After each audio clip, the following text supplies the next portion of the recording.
यहाँ पर महाकाल मंदिर समिति के पदेन सदस्य के प्रतिनिधि पर एक युवती ने गंभीर आरोप लगाए हैं। युवती ने थाने पहुंचकर संत पर दुष्कर्म, प्रताड़ित करने और ब्लैकमेल करने का आरोप लगाया, छेड़छाड़ का भी आरोप लगाया है। युवती ने आरोप लगाया कि संत रामेश्वर दास ने मुझे नशीली दवाई पिलाकर मेरी जबरन शादी करवाई।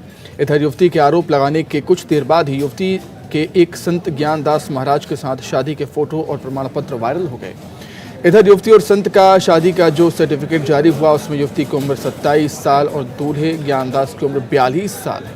ये विवाह उज्जैन के चिंतामन मंदिर में हुआ, जिसके बाद शादी का पंजीयन कराया गया। इन सभी कागजात को युवती ने फर्जी बताया है। इधर संत रामेश्वर दास का कहना है कि इस विवाद से मेरा कोई लेना देना नहीं। वहीं सीएसपी के अनुसार युवती ने शिकायती आवेदन देकर एक संत पर दुष्कर्म का आरोप लगाया। पूरे मामले की जाँच लगातार जारी। रामेश्वर दास जी महाराज जी मेरे से फ़ोन पे भी गंदी गंदी बातें करते थे। कुछ रिकॉर्डिंग मेरे पास हैं उनकी। और रामेश्वर दास जी महाराज के आश्रम जब मैं जाती थी तो मेरे साथ गंदी गंदी वो हरकतें करते थे। मेरे साथ गलत करने का उन्होंने प्रयास किया। मैं उसमें एग्री नहीं हुई। जब मैं एग्री नहीं हुई मैंने कहा मैं सबको बता दूंगी, तो मुझे धमकाया। बोले किसी को बताया तो तुझे मरवा देंगे, बंदूक की गोली से उठवा देंगे और सिपराजी में फिकवा देंगे। तो मैं थोड़ा डर गई। धमकी में मैंने किसी को नहीं बताया। फिर मैं संत समाज में आई। कल दत्त अखाड़ा मीटिंग हुई, मैंने वहाँ भी सारी बात संतों के समक्ष रखी। सभी संतों ने कहा कि बेटी हम तेरे साथ हैं, अगर ऐसा गलत हो रहा है तो सभी संतों का जब मुझे साथ मिला तो मैं थाने तक आई। कुछ लोग जो हैं ये आश्रमों के आपसी विवाद के कारण उसको समझा बुझा के और हमारे खिलाफ जो है जिस तरह का वहाँ उल्टे सीधे बयान दिलवा रहे हैं वो असत्य है, निराधार है। अभी महिला का स्टेटमेंट लिया जा रहा है और कुछ प्राथमिक तथ्य हमें मिले उनकी पुष्टि की जा रही है, तो महिला का भी थाने पे स्टेटमेंट लिया था। और अब बात करेंगे ग्वालियर से बड़ी खबर की, जहां पर ग्वालियर नगर निगम के 66 वार्डों का आरक्षण। ग्वालियर नगर निगम में ओबीसी के लिए 3 वार्ड बढ़े हैं। ओबीसी के लिए आरक्षित वार्डों की जो संख्या है वो 20 हुई है। एससी के लिए 11 वार्ड और एसटी के लिए 1 वार्ड आरक्षित किया गया है। पहले भी हालांकि यही स्थिति थी और 34 वार्ड अनारक्षित श्रेणी में हुए हैं। अनारक्षित में 3 वार्ड कम हुए हैं। कुल 66 वार्डों में 33 वार्ड महिलाओं के लिए हैं। पहले ओबीसी के लिए 25% आरक्षण के साथ 17 सीटें आरक्षित थी। अब ओबीसी के लिए 30% आबादी के लिहाज से 20 सीटें आरक्षित हुई हैं। 66 में से 33 वार्ड महिलाओं के लिए आरक्षित हुए हैं। आधी सीटें आधी आबादी के लिए।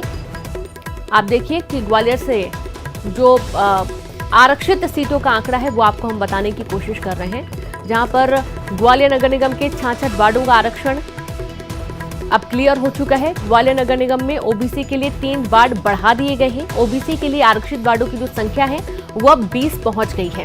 एससी के लिए 11 वार्ड और एसटी के लिए 1 वार्ड आरक्षित किया गया है। तो एससी और एसटी की जो स्थिति वो पहले भी यही थी।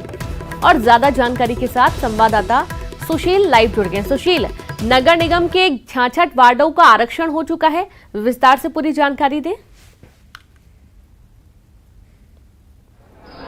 बिल्कुल, देखिए ग्वालियर नगर निगम मध्य प्रदेश की प्रमुख नगर निगमों में शुमार है। यही वजह कि इसके आरक्षण को लेकर उत्सुकता थी और अभी थोड़ी देर पहले ही ग्वालियर नगर निगम के आरक्षण की प्रक्रिया पूरी हुई है। कुल ग्वालियर नगर निगम के जो 66 वार्ड है उन 66 वार्डों में से जो ओबीसी के पहले आरक्षित 17 वार्ड थे उन 17 वार्डों की संख्या बढ़कर 20 हो गई है। 3 वार्ड और अतिरिक्त ओबीसी को मिले हैं और ओबीसी की जो आबादी 30% के करीब है उस आबादी के लिहाज से यहाँ 20 वार्ड ओबीसी के लिए आरक्षित किए गए हैं। इसके अलावा एससी के लिए 11 वार्ड जो आरक्षित थे पहले वही स्थिति है। एसटी के लिए 1 वार्ड आरक्षित है।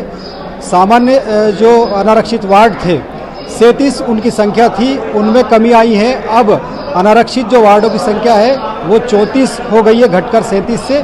और ये जो 66 वार्ड में आरक्षण की प्रक्रिया हुई है उन 66 वार्डों में से 33 वार्ड महिलाओं के लिए आरक्षित किए गए हैं, यानी आधी आबादी भी यहाँ बैठेगी। और जो ओबीसी आरक्षण का मामला था उसमें 3 सीटों की ओबीसी के लिए बढ़ोतरी हुई है। तो ओबीसी को यहाँ सीधे सीधे 30.5% आरक्षण के साथ जो है 20 सीटें मिली हैं। तो ये एक बहुत महत्वपूर्ण प्रक्रिया थी आरक्षण की, जिसको लेकर अभी अंदर भी गहमा गहमी चल रही है।